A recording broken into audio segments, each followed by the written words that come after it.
Abu Nawas dan tali tak terputus. Abu Nawas, kata sang raja, potong tali ini menjadi dua bagian tanpa memutuskannya. Abu terdiam sejenak, sadar ini bukan sekadar permainan. Abu termenung. Memotong tanpa memutus, ini teka-teki dari langit.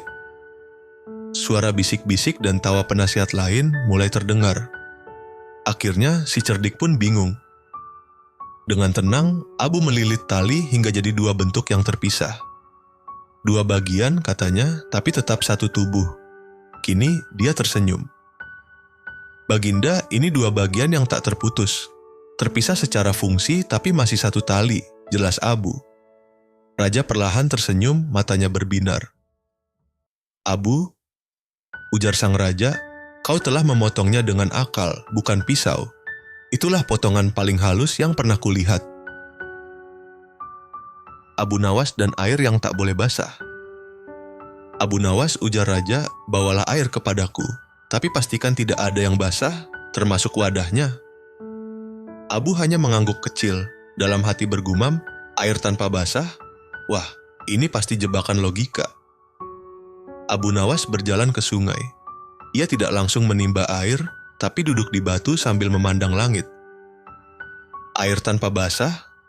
Mungkin jawabannya bukan soal zat, tapi soal wujud. Ia pun kembali ke istana, membawa mangkuk yang tampak kosong. Tapi ia menjaga mangkuk itu seperti harta karun. Isi di dalamnya sangat halus, katanya pelan. Baginda, kata Abu, di dalam mangkuk ini ada air dalam bentuk uap. Tidak membasahi apapun, tapi tetaplah air. Para penasihat melongo. Raja tersenyum kecil. Kau bawa air dalam bentuk paling jinak, kata raja sambil tertawa. Kau layak jadi penasihat bahkan untuk para awan. Abu Nawas dan kotak berisi angin. Abu Nawas, ujar raja, isi kotak ini dengan sesuatu yang tak terlihat, tapi bisa dirasakan oleh siapapun.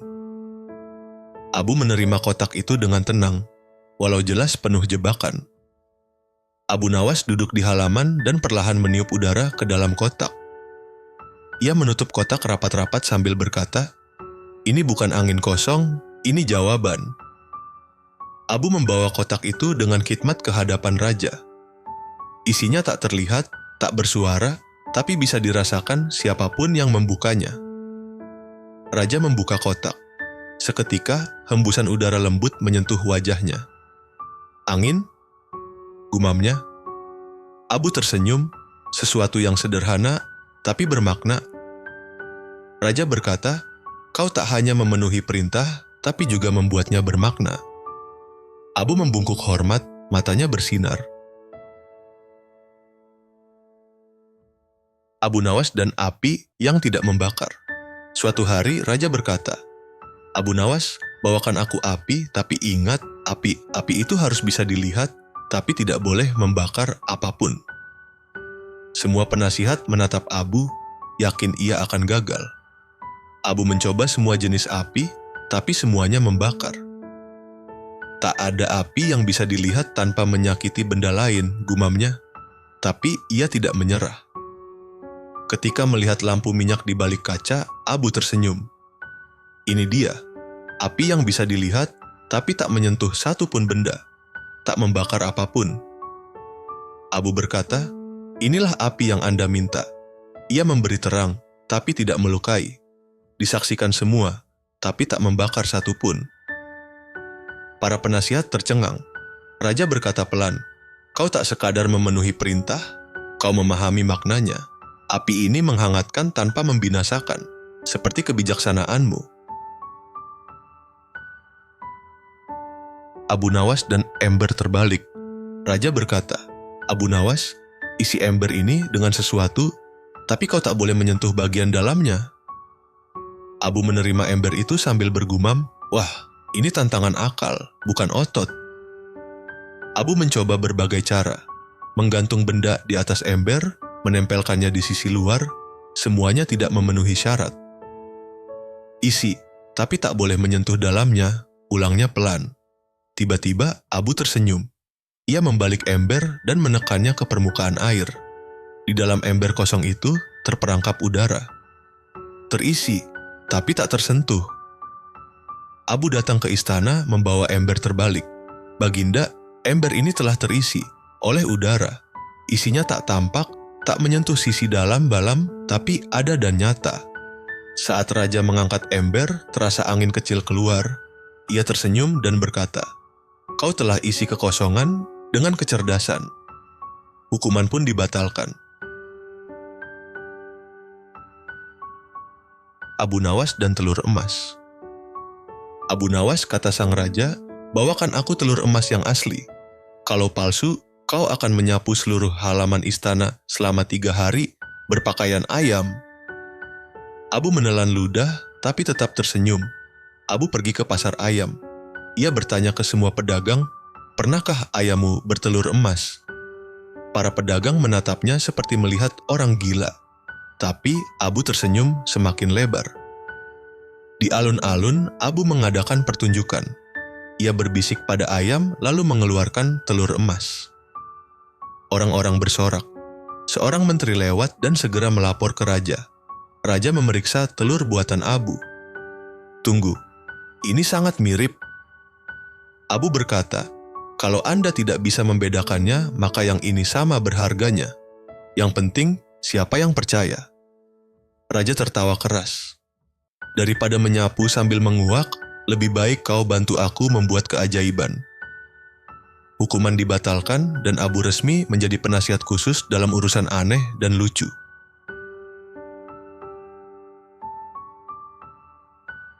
Abu Nawas dan jembatan tak terlihat. Seorang ilmuwan Persia mengirim surat tantangan. "Kami ingin melihat jembatan yang bisa dilalui, tapi tidak bisa dilihat." Raja berkata, "Jika kau gagal menjawab, Abu, kau harus meninggalkan Baghdad selama 1 tahun." Abu duduk di tepi sungai. Ia melihat perahu, tali penyeberangan, dan bayangan di air. "Jembatan tak selalu terbuat dari batu," gumamnya. "Kadang cukup dengan kepercayaan." Abu mengatur seutas tali membentang melintasi sungai. Ia melintasinya di atas perahu kecil dengan seimbang. "Lihat, aku menyeberang di atas jembatan tak terlihat," katanya. Ilmuwan Persia menyaksikan Abu menyeberang tanpa papan, hanya tali dan keseimbangan. Dia tidak menginjak apa-apa, tapi berhasil menyeberang. Gumam mereka takjub. "Jembatan itu bukan tentang apa yang kau lihat," kata Abu, "tapi tentang bagaimana kau melaluinya." Raja tertawa. "Kau tetap tinggal di Baghdad, Abu. Kota ini butuh ide-ide gila sepertimu." Abu Nawas dan cermin terbalik. Seorang penasihat kerajaan yang iri pada Abu Nawas berkata, "Coba kau buat bayangan seseorang berdiri terbalik tanpa menyuruhnya jungkir balik." Raja pun menyetujui. "Kalau kau gagal, Abu, hak istanamu akan dicabut." Abu mengamati cahaya pagi, cermin, dan bayangan pohon. Kalau dunia bisa diputar lewat lensa, kenapa pikiran tak bisa? Ia mulai mengatur cermin di tanah. "Silakan berdiri di sini," kata Abu. "Lihatlah bayanganmu di cermin ini." Si penasihat pun melihat ke bawah dan terpana. Bayangannya benar-benar terbalik. Semua penasihat mengerubungi cermin. "Bagaimana bisa terbalik padahal dia berdiri tegak?" tanya salah satu. Raja pun tertawa. "Karena kau lihat dengan sudut yang salah. Kau tak memanipulasi orang, kau memanipulasi persepsi," kata sang raja. "Hanya yang pandai membalik cara pandang yang bisa membalik logika tanpa melukai siapapun."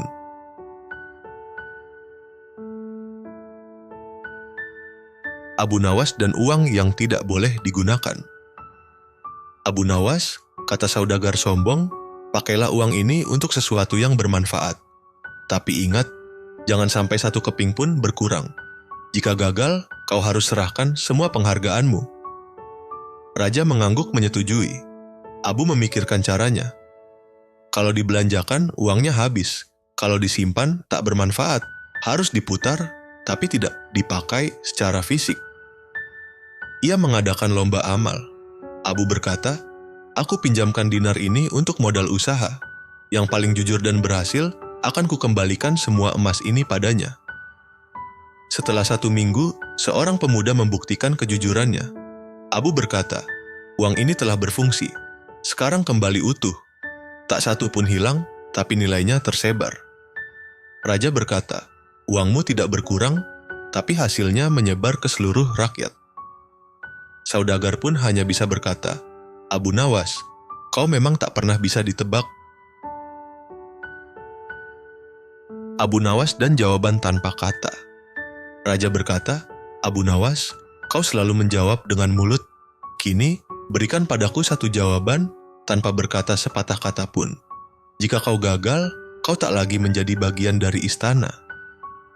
Abu duduk diam, tak berkata apa-apa. Pagi menjadi siang, siang menjadi sore. Semua orang mulai gelisah. Apa dia menyerah? Bisik seorang pelayan. Saat matahari condong, Abu menulis satu kalimat di tanah. Tapi sebelum siapapun sempat membaca, ia menghapusnya.